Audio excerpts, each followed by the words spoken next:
Great. Thank you all for standing by, and welcome to today's webinar, HashiCorp and AWS, Integrating Vault Enterprise with CloudHSM. Please feel free to type your questions during the webinar. This webinar is being recorded, and the recording will be made available after post-processing, usually within 2 days. Our speakers today are Lance Larson, a Senior Solutions Engineer from HashiCorp, and Trevor Hansen, Partner Solutions Architect from AWS. And with that, we'll get started. Go ahead, Lance.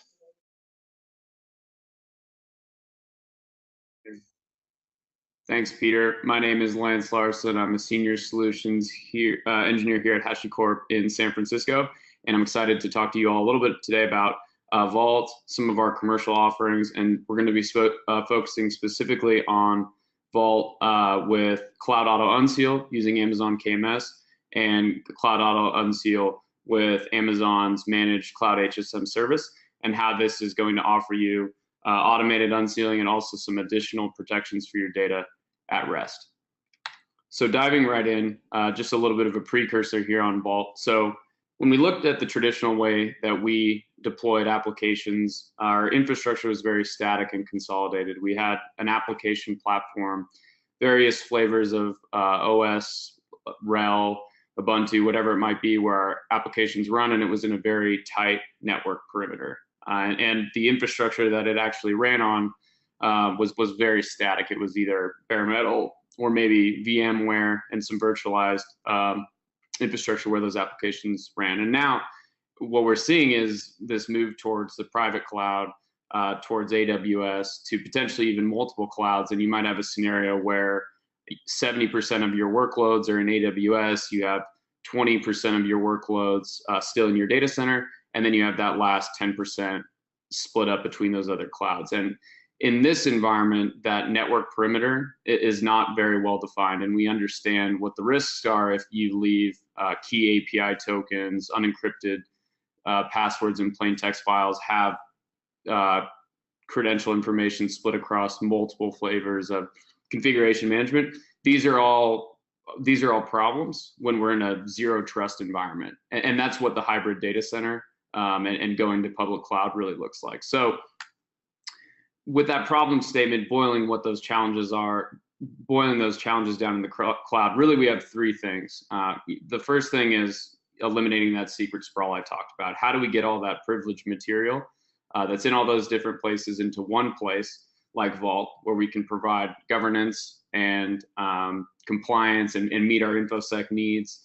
And once we've done that and we have this material centralized, how do we store any kind of secret, whether it's just a static KV string, or even getting to more dynamic secrets like short-lived ephemeral AWS keys.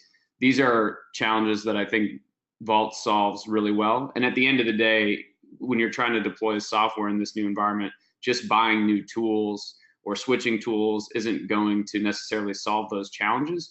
You need to bring developers, operators, and InfoSec to the table to work together to ship apps when you used to build an application shipped over 6 months, and now you might be shipping 3 releases a day.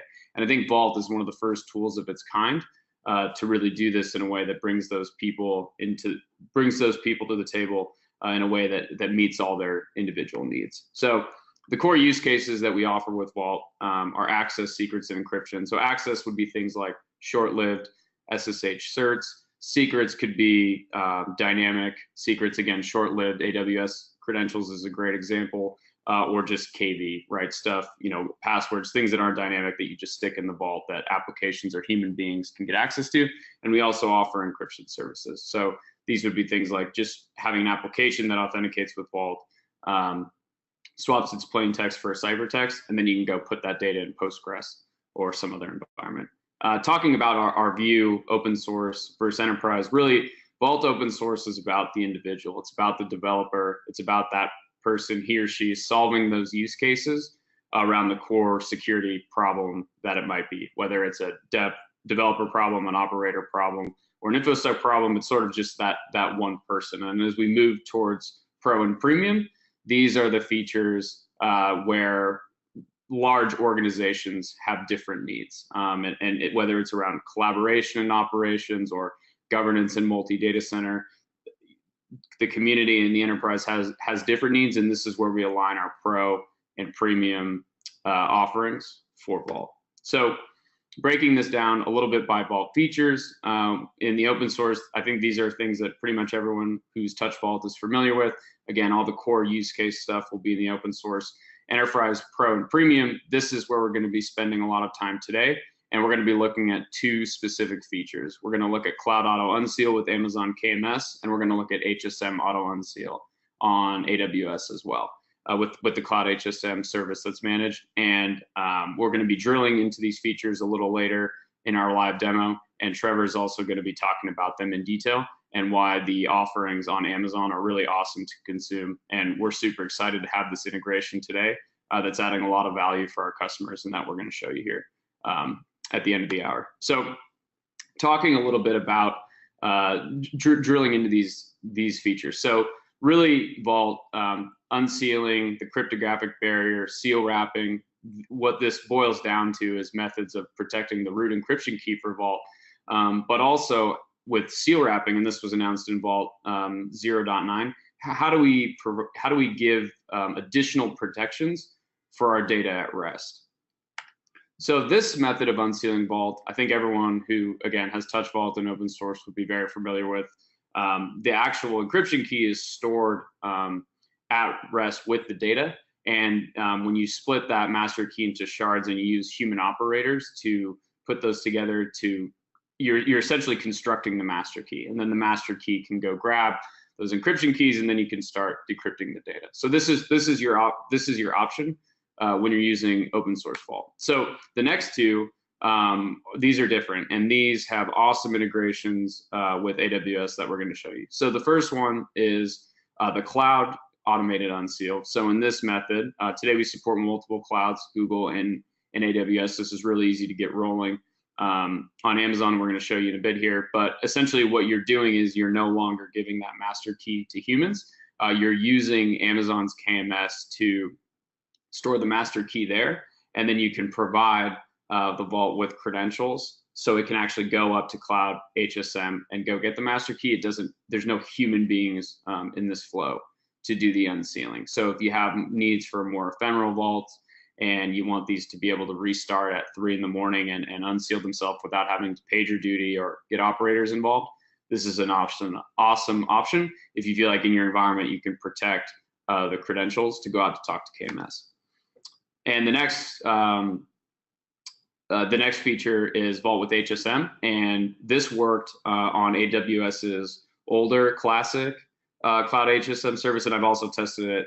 We have customers testing it with the new AWS managed Cloud HSM service. So again, we can protect the master encryption key instead of having human beings constructing that. It goes into the HSM, and then when the Vault boots up or restarts, it'll do a pin and slot authentication to actually reach out, authenticate to the HSM, and get that master key. And what's awesome about both of these methods is we talked about the master key protection, but with seal wrapping, we can essentially round trip the data one more time through either Cloud KMS or Amazon Cloud HSM. And so not only is the data protected at rest by Vault's cryptographic barrier, it's also protected by either KMS or HSM. So if you have a FIPS 140-2 level 3 HSM that you're consuming managed from Amazon, you'd essentially have to compromise the private keys on that environment to get to any of the data at rest in Vault. And that's an awesome story for your regulators, for the InfoSec conscious people in your org who, again, are looking for a better story around compliance. And Amazon, what's awesome is it offers this to you in just such an easy way to consume.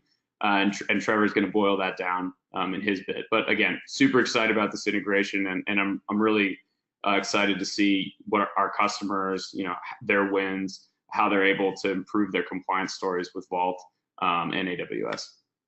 So I think we talked a little bit about the feature, and we're going to show it. But really, why is AWS an awesome option? And I think sharing some stories from the customers that I've been working with on AWS, the Cloud HSM, KMS, it's a highly available option for this unsealing activity. There's a low barrier to entry and cost.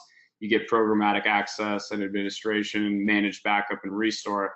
And I think the last part is extremely critical. And when we look at Vault, in our older releases, when we didn't have seal wrapping, we essentially you would talk to the HSM very little, right?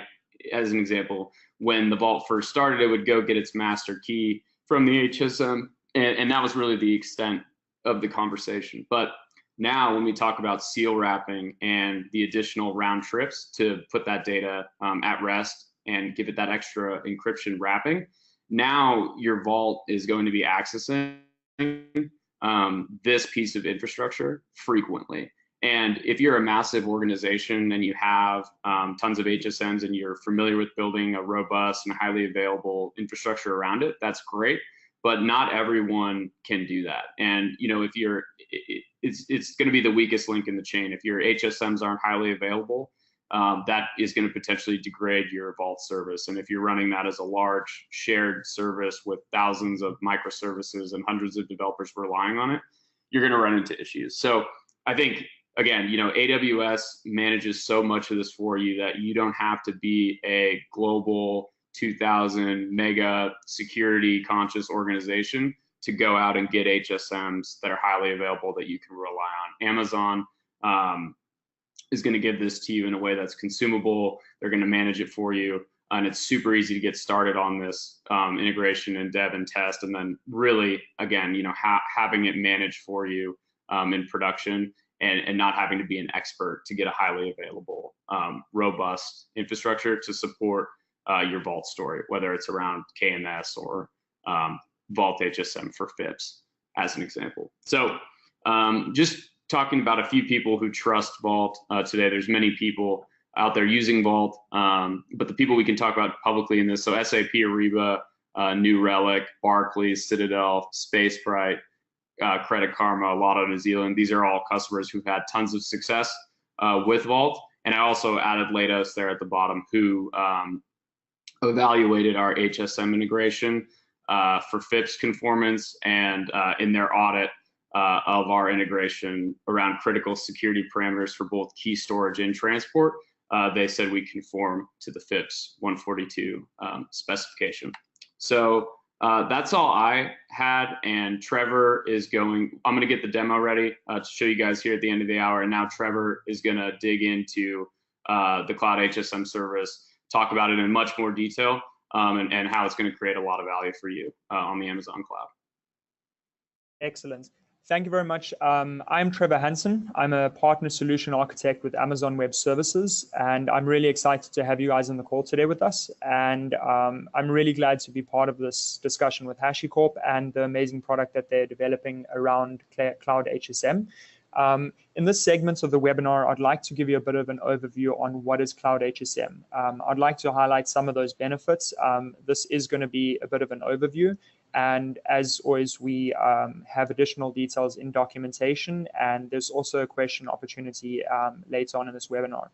So what does AWS currently offer at the moment? We have two solutions where you can securely control and use your keys in AWS. This is CloudHSM and KMS. CloudHSM provides you with a dedicated FIPS HSM, and this is under your exclusive control, which is accessible within your VPC. AWS Key Management Service is a multi-tenant managed service for your keys. KMS lets you enforce who can use your keys, when they get rotated, and who can manage them. And KMS is also integrated into several of the AWS services, and you can leverage this functionality out of the box. I'd highly recommend that you go and check the documentation for KMS. Both of these services offer a high level of security for your cryptographic keys. However, today's talk is more focused on CloudHSM. So what is CloudHSM? CloudHSM provides you with a single tenant FIPS 142 level 3 validated HSM, and this is provided to you within your VPC for you to generate, store, and use your keys. You have complete control over this HSM and flexibility in developing the applications that use them. And as we're demonstrating today with HashiCorp's Vault Enterprise, this is an amazing opportunity to leverage this Cloud HSM. This can also include applications that require HIPAA or PCI compliance, and additionally, security-sensitive workloads. So just before we dive into CloudHSM, we've launched the second generation of CloudHSM in August 2017. The new service provides the fully managed HSMs in the AWS cloud, which is our hardware security modules. It makes it easier for you to use them and more affordable because there's no upfront cost anymore with the new CloudHSM. The first generation of the service that has been based on the SafeNet Luno HSMs is now called CloudHSM Classic. This remains available and unchanged for any users currently using CloudHSM Classic. We do have FAQs for users that are still currently using CloudHSM Classic, and you can follow the link that I've included on the screen that you can see there. Today's webinar is focused on the features and use cases of the new CloudHSM service. So customers are using CloudHSM for their strong security of their keys, high performance cryptographic acceleration, or both of those. And CloudHSM supports a wide range of cryptographic algorithms and operations and key lengths. You can use CloudHSM to support a variety of different use cases and applications. And just to highlight some of those, customers are currently using this for, your TLS and SSL offloading. They're using it for public key infrastructure and certificate authorities. You can also use this for database encryption. There is loads of documentation around that in the AWS docs around CloudHSM.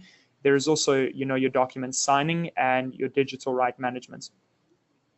So this is a quick look at the performance that you can expect from a CloudHSM.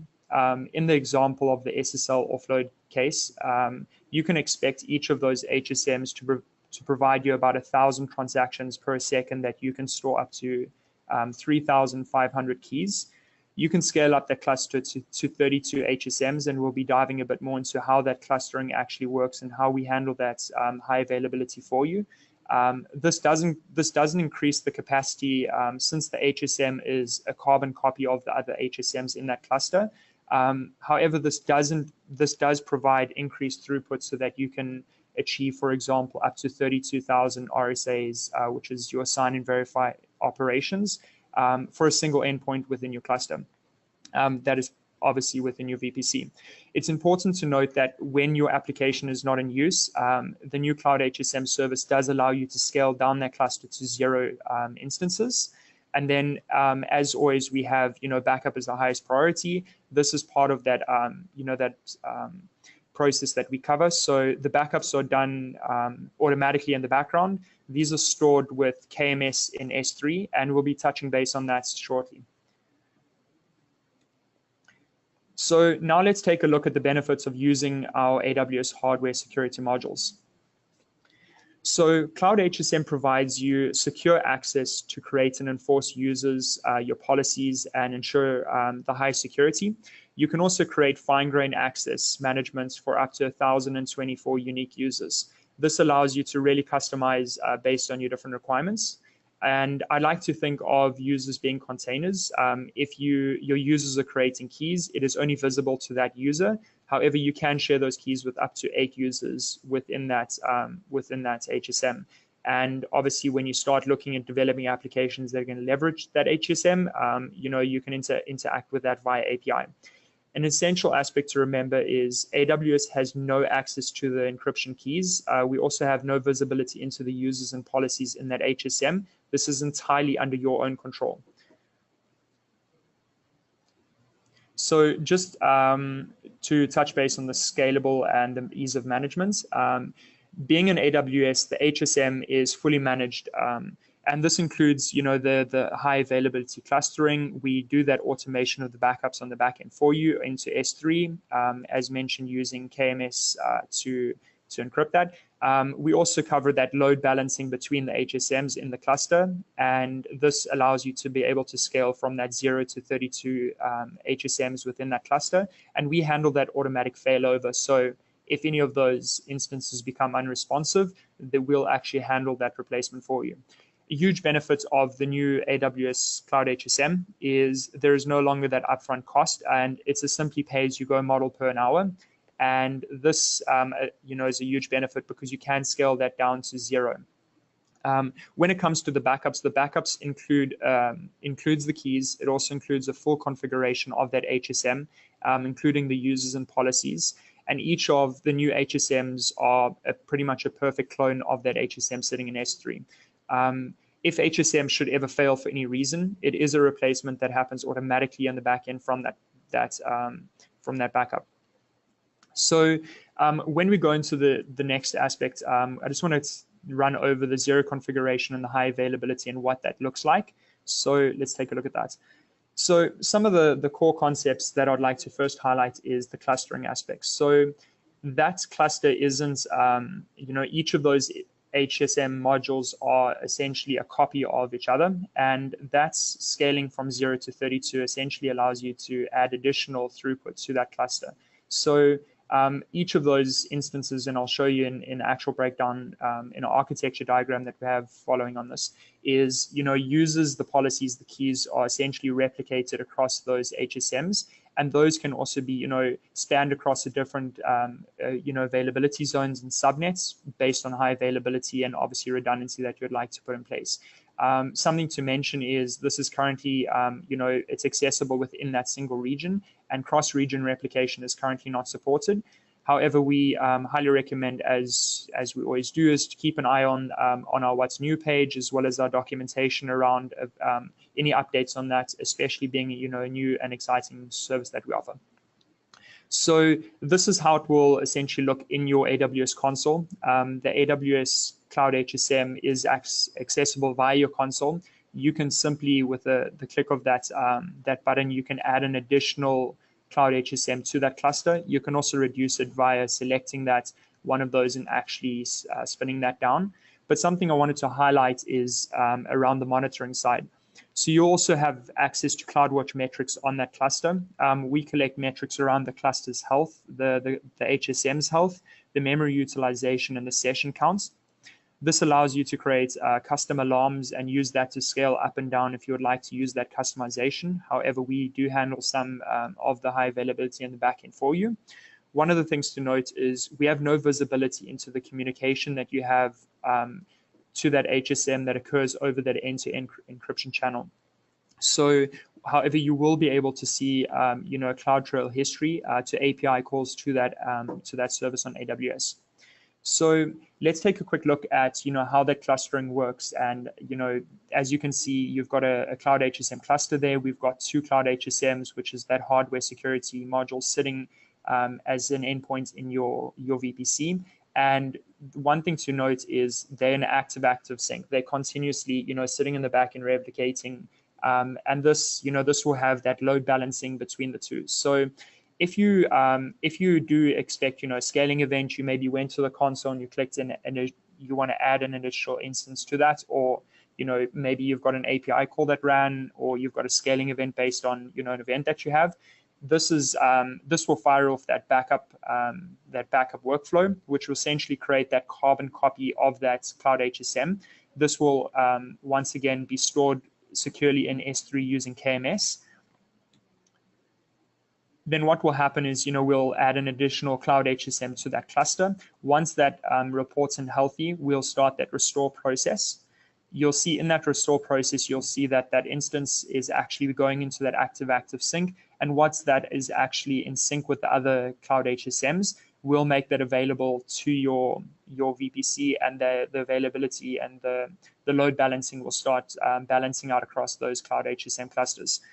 So, as we always recommend, you really have to leverage those different subnets and availability zones within a region, just like you would have your application in, taking advantage of these availability zones and creating, those subnets. You would have, your application sitting across each of those subnets, and being, Cloud HSM having those ENIs available in those different subnets, you can, span across those availability zones. From a production point of view, we highly recommend that you have at least 2 of those subnets spanned across 2 or more availability zones. And this just, adds that high availability and best practices based on, our white papers. So just to wrap up, and looking forward to the demo that we're about to show you on how you can actually integrate and leverage this Cloud HSM and AWS. I just wanted to highlight some of the main benefits that we have around Cloud HSM. So the first thing to really lock in is that pay-as-you-go model. You no longer have that upfront cost which you had with our AWS Cloud HSM Classic. It is a lot more scalable. You have a lot more flexibility, and you can actually just like you'd leverage that scalability around your instances in your application or being able to scale services based on demand, you can really leverage from that 0 HSMs in a cluster all the way up to 32 to be able to cater for any workloads that you have at that point in time. As mentioned, the backups are fully automated and they are stored stored securely in S3. Now with the additional security with Cloud HSM, we're now FIPS 142 level 3 validated. There is also additional documentation on how you can set up the two-factor authentication. I highly recommend that you check that out if you're going to be testing it out.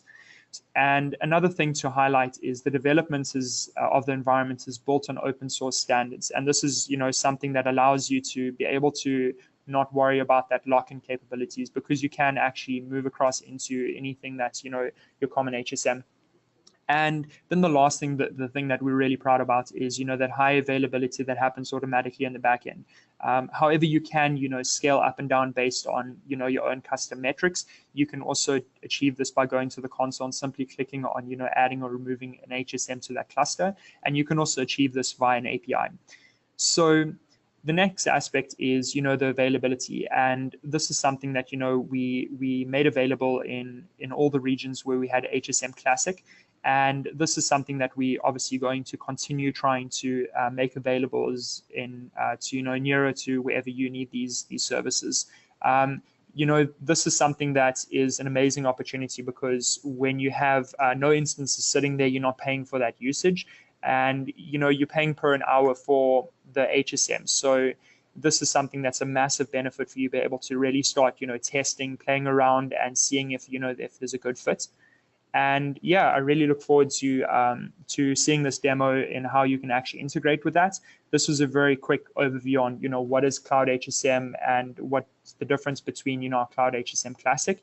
And if you have any further questions, you can always reach out to me at a later stage via LinkedIn, or we have multiple different channels where you can get in contact with us. And I'm glad to have you guys on the webinar with us today.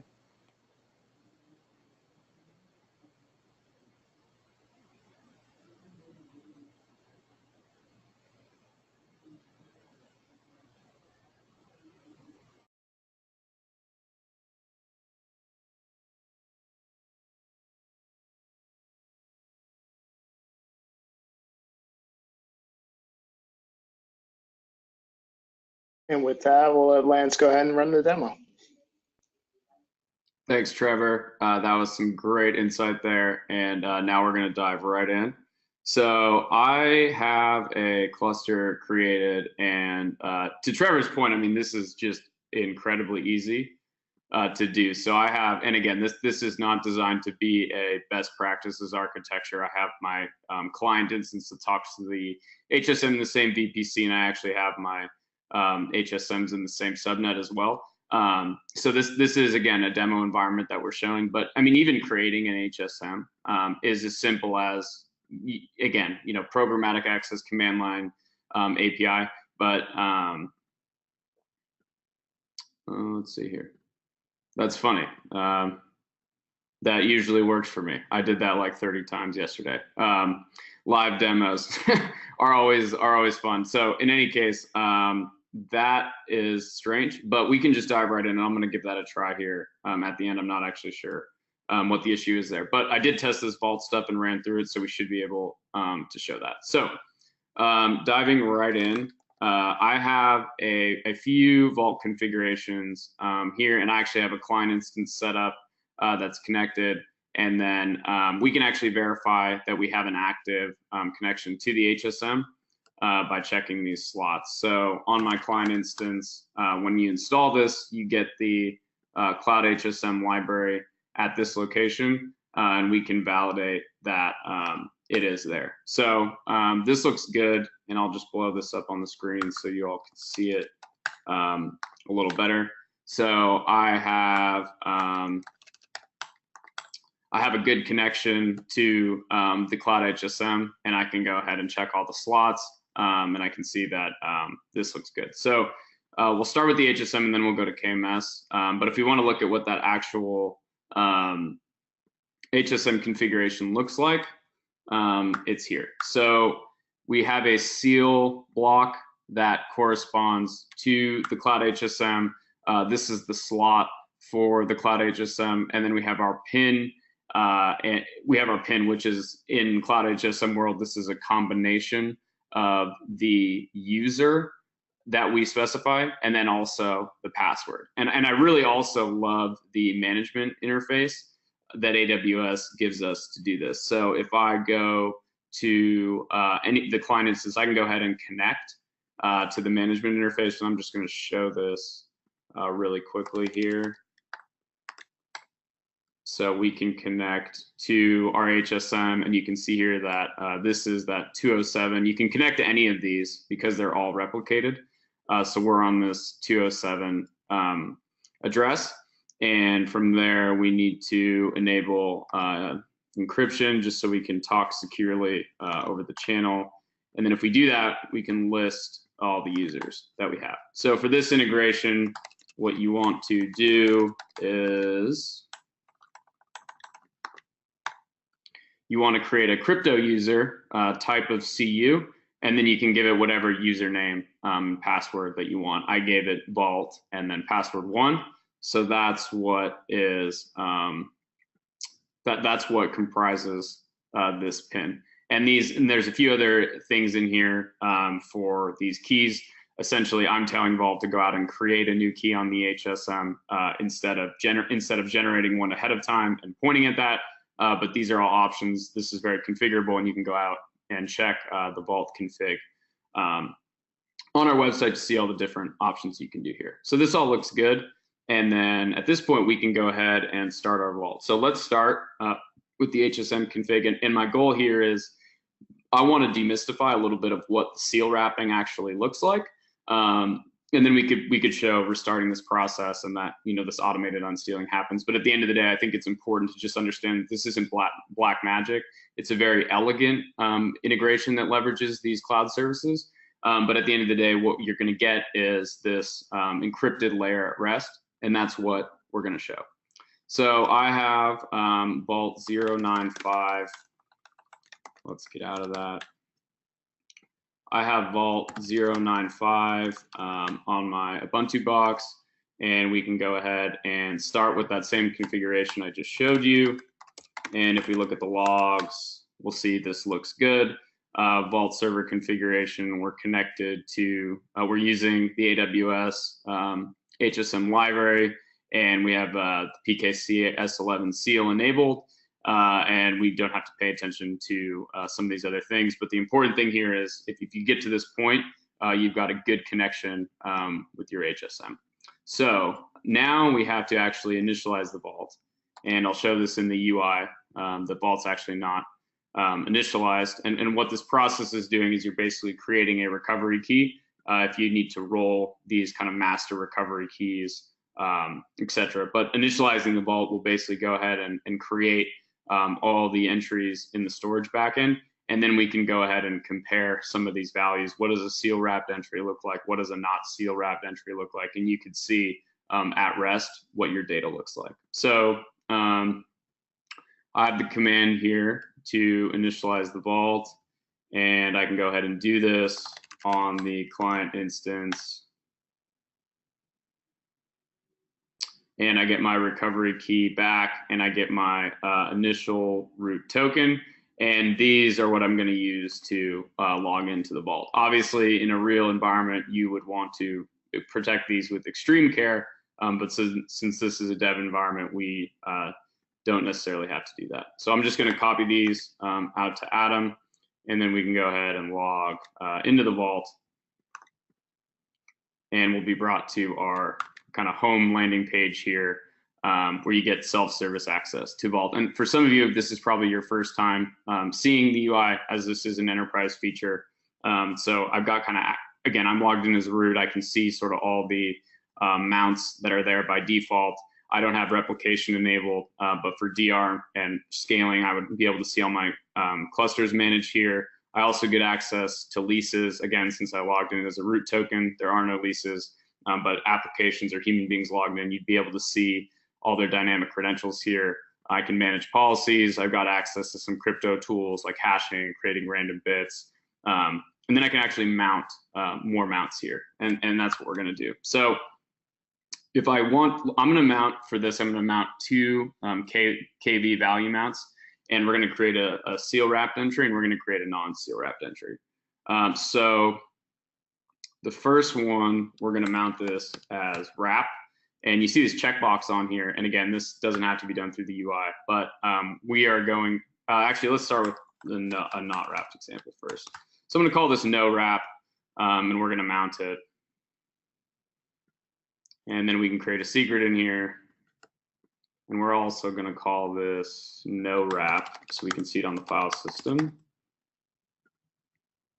Okay, cool. So now we've got a secret. So what exactly does this look like in Vault World? So I have mounted the storage, and I'm not using console, I'm not using Dynamo. I just have this written out to the file system because it's easy to see. So here's where all my Vault data lives. And I have this new mount path called logical. And I'm in logical, and when you're in logical, you can see all the mounts. There's a alias there for them. They're not in plain text.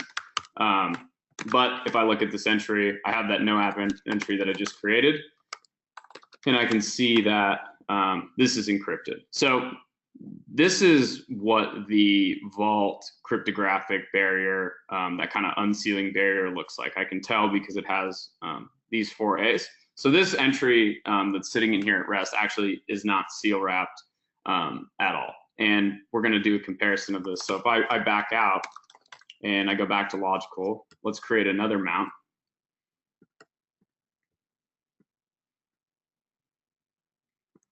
We're gonna do this now. And I'm gonna call this wrap. And I'm gonna target for seal wrapping.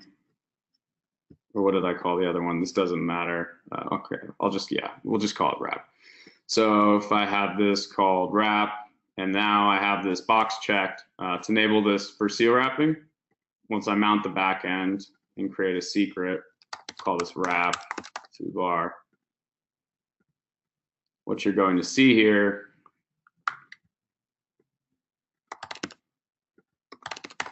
is another entry. So we've got this new mount. And I see my wrap entry. And then now I have a longer encrypted string. And this now is actually been round tripped. Let me make this a little bigger. This now has been round tripped through the HSM. And actually sitting at rest, this data is protected by the HSM. So that's the key difference here.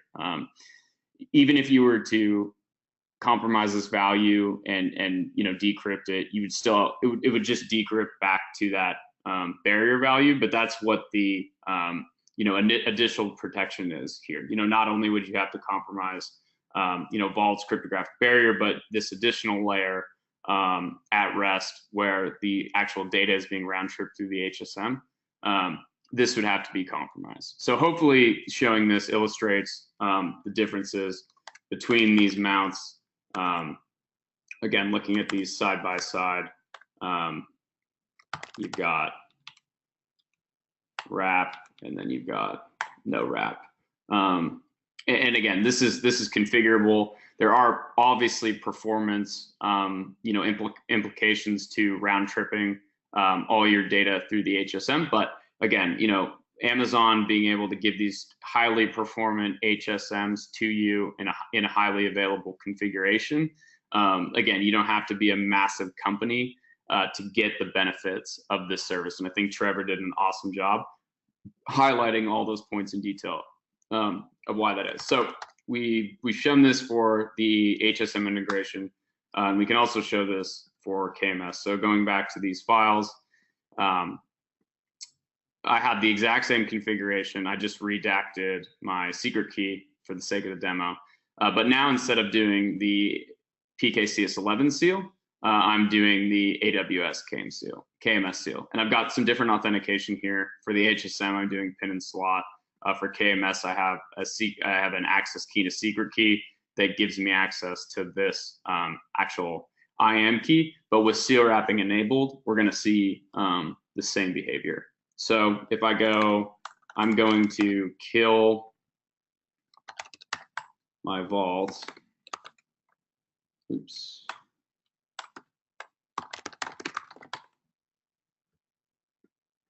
If I do that,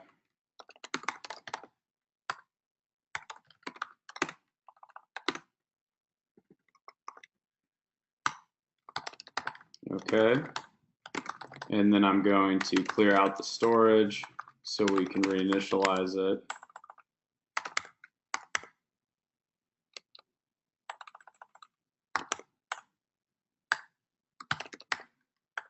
And now we're going to start the vault again, but we're going to start it with the KMS configuration. So going back to my script, I will grab the start command, get rid of our old key. So this is the KMS one.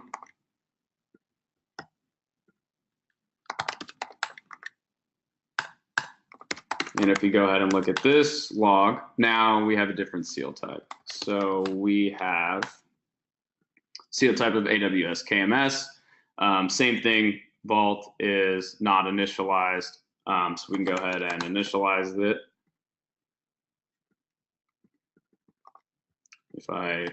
I'll now see that my UI vault's back in this initialize and unseal state. I like to use the command line, so I'm going to use that to do this piece of it. And now I've got some new recovery shares once again, and I've got an initial root token. And if I do this, we can log back in and we'll be at an empty vault.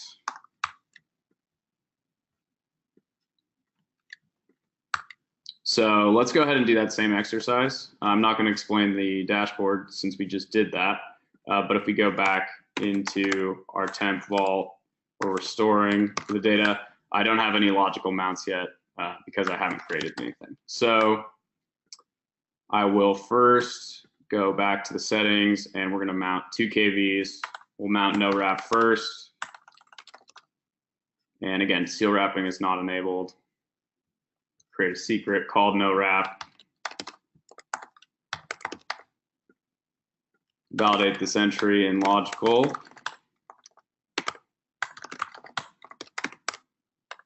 And again, I can see, yep, that looks correct. So we've got that barrier entry.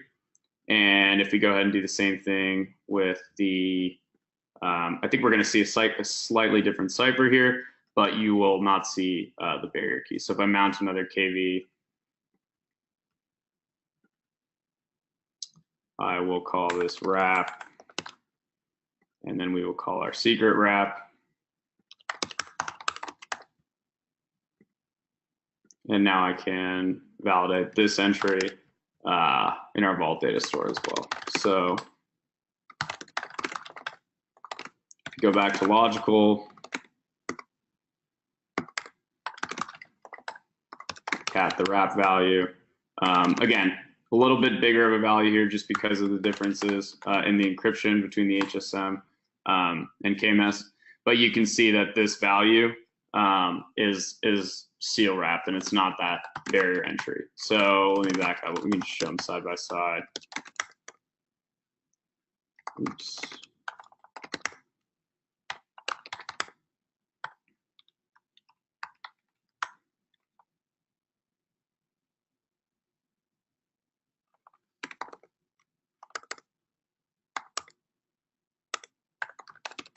So looking at these side by side, we have wrap. Sorry, we have no wrap and wrap, and you can see this, and you can see the differences there. So again, what did we just learn? For both seal wrapping with KMS or CloudHSM, and again, based on your regulatory environment, your needs, maybe seal wrapping with KMS is a better fit. Maybe you need HSMs under your direct control that are FIPS 142-level 3. But at the end of the day, Amazon is giving you all this power in an incredibly consumable way, and this Vault integration, very agnostic in how we can swap these configurations out and support these almost seamlessly, in our Amazon environment. So that is all I had today. I want to try this one more time. I'm not sure what I did to my environment. I'm probably the only human being on Earth who managed to break this in a demo. But if I can spin one of these up just to watch it in action, let me log out and log back in here. But at the end of the day, I think, let's see here. Oh, that was probably why I just timed out of my session. So if I go back, let's hold on. I need to do a 2-factor here.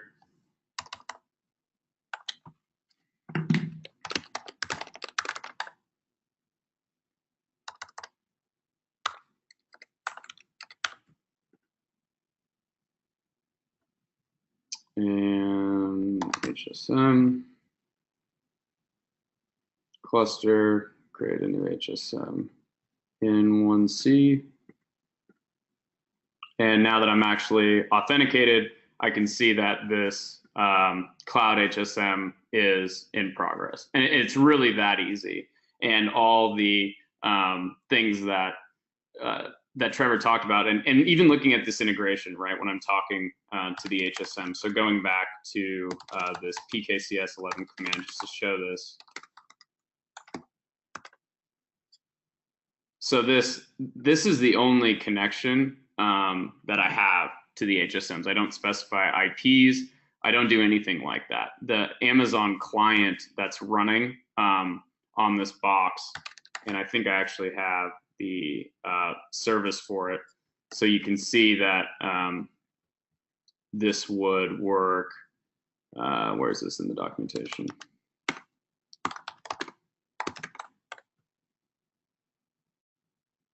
So this client here,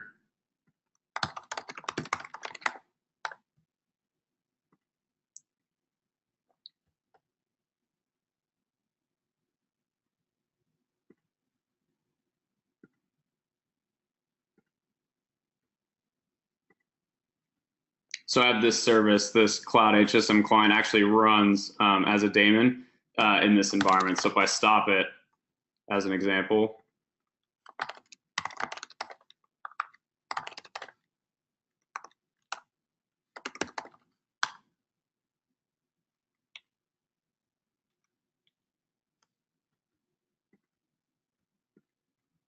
oops.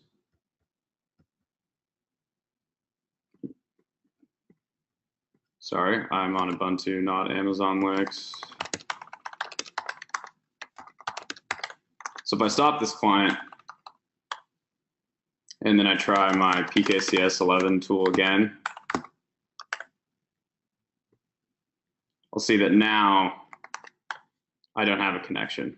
And this is what's driving my connection to the HSM. And I think to highlight why this is important, if I start it again, now I can connect back to the HSM. But to Trevor's point, as these services are coming online, and this is, it's extremely performant in how fast this happens on AWS, but it'll actually go and update the client. So not only would I see my Vault user if I connected directly to the management interface here, but once this HSM comes into rotation, the client automatically knows this client, a combination of this service, right, the CloudHSM client and the PKCS11 library, these work together to manage this high availability in a completely abstract way. So to Trevor's point, if any of those HSMs goes offline, if you lose an availability zone, whatever that may be,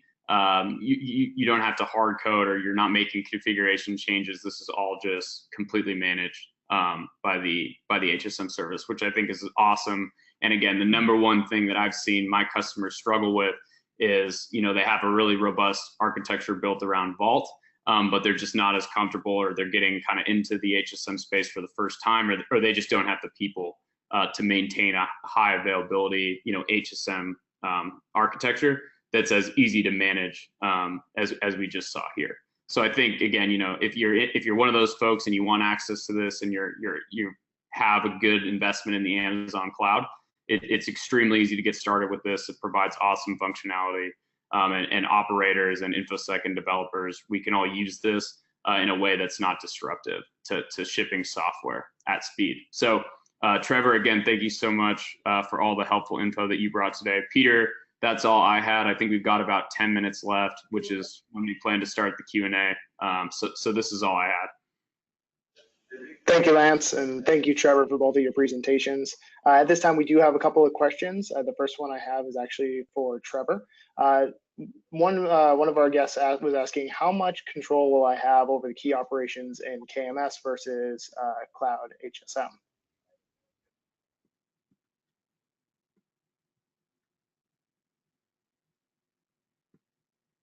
Excellent. Thanks a lot for doing that amazing demo. I was worried when I saw that that error. Live demos are always an amazing opportunity to show how good you at what you're doing. But yeah, so as I mentioned, CloudHSM is our new version where we actually manage that high availability, and we've also improved that FIPS 120 compliance for you to level 3. Once you've created that, or you created that secure end-to-end connection to your HSM cluster, that is entirely under your control. We have no access into administration of that HSM. We only administering the actual availability of that and exposing that into your VPC. So once you actually have a connection to that HSM through the client, that control is entirely up to you to administer everything from the configuration to the usage of it, the users, the policies that get applied, as you would normally have your normal HSM on premise. So the control is, as I mentioned, is entirely up to you. We only have visibility and collecting data around the actual metrics on the underlying hardware. And yeah, so another thing to mention is there is loads of information around, especially under the compliance and the provisioning and the operations of our CloudHSM.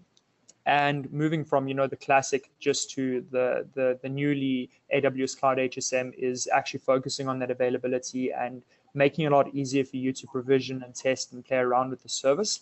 And I would highly recommend you go and take a look at the actual CloudHSM landing page on AWS.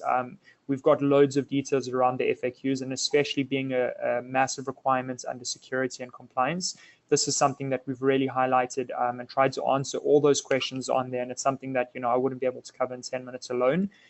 If anything is unclear there and you have additional questions, as I mentioned, you're more than welcome to reach out to me through LinkedIn or additional channels. And I'll be glad to put you in contact with the right people to be able to assist if you're going to be doing some testing or if you need some assistance around that. So I'm really glad you guys could join, and I hope that we've provided some insight into how you can leverage these services in the cloud. CloudHSM obviously being built from the ground up in AWS, because your hardware modules being able to work at an enterprise scale in the cloud required quite a bit of configuration, and we wanted to make that simpler for you, where you wouldn't have to go and have that loads of additional resources on your end to administer those, where we just make it we handle that heavy lift and we handle the availability for you, so you can focus on that actual engagement with the KMS. With the HSM. So I hope that you walk away, wanting to at least test it and give it a play, especially with, HashiCorp's Vault Enterprise. That's something, it's an amazing product that they've provided. And it's something that, I was super excited to jump on this webinar today with you guys. So yeah, as I mentioned, there's no upfront cost. So there's amazing opportunity for you to be able to just go and spin it up and give it a test. And, being hands-on, you have a lot more opportunity to understand what flexibility you have from an administration point of view. And if you're already working with HSM in some capacity, you'd be able to really, test the weight of it. So I look forward to hearing your feedback. And if you have any questions, please do reach out.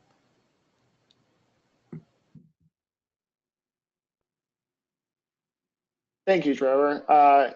Lance, we did have a question for you as well about seal wrap. So does seal wrap re-encrypt a secret with the HSM that's already been encrypted by Vault, or is it a single encryption?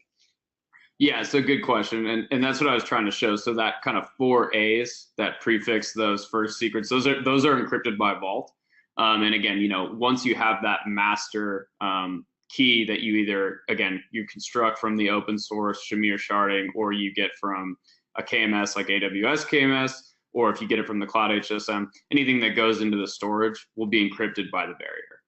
And so that value is round tripped again through whatever mechanism that you have in the integration. So I showed both KMS and I showed CloudHSM, and they had slightly different ciphertext, but it was the same principle. And that value is encrypted one more time. So the story that you're telling your regulators or anyone that is a stakeholder in this process is that those environments would have to be compromised for people to get access to your data at rest. And a managed CloudHSM service by Amazon or Amazon's KMS, those private keys or those symmetric keys, being compromised is highly unlikely. So it's a really good story around the integration. And my goal was to try to show that by giving us a little bit of visibility into the storage on how those values were different. Thank you, Lance. Along those lines, we had another question. Just if you could give a quick overview about the access tokens and how those are protected in order to unseal the vault. Yeah, so, and again, Vault, we're very upfront about our security model, and you can read about it more on the Vault website. But if the question was around sort of the Vault tokens, those root tokens that I generated, by doing that kind of operator unseal, what we got was a plain text value, or not a plain text. We just got the token back, but you also have the ability to give a PGP key, like a public key as an example, and would return, or sorry, just a PGP key pairing. And what it would do is you could put the public part of that PGP key when you do that initialization activity, and it'll actually return you that root token in an encrypted fashion. So you could store those tokens, those kind of privileged recovery keys in a more public place, just because the people would have to use their PGP keys to actually decrypt them and then put them in the vault. So certainly you do not have to just have those tokens in plain text like I did, and all the documentation for how you can supply PGP keys to get an encrypted token back. That's all on our website for both the KMS and the CloudHSM initializations. Thank you, Lance. And we're running down on time here, so I do want to let everybody know that we do have lots of options available for additional information or documentation, or additional questions can be sent to us at webinars@hashicorp.com, and we will try to answer them. I want to thank Lance and Trevor for their time today, and thank all of you for your questions. I hope everyone enjoyed today's webinar and have a better understanding of how Vault Enterprise and CloudHSM work together. Again, I want to thank our speakers for their time today. And finally, that I wanted to mention that once again that the webinar was recorded, and we will make the recording available on our website after post-processing. An email will go out to everyone who registered with the recording link. You can also keep an eye out on Twitter, where the recording link will be made available as well. Hope everyone has a great day, and goodbye.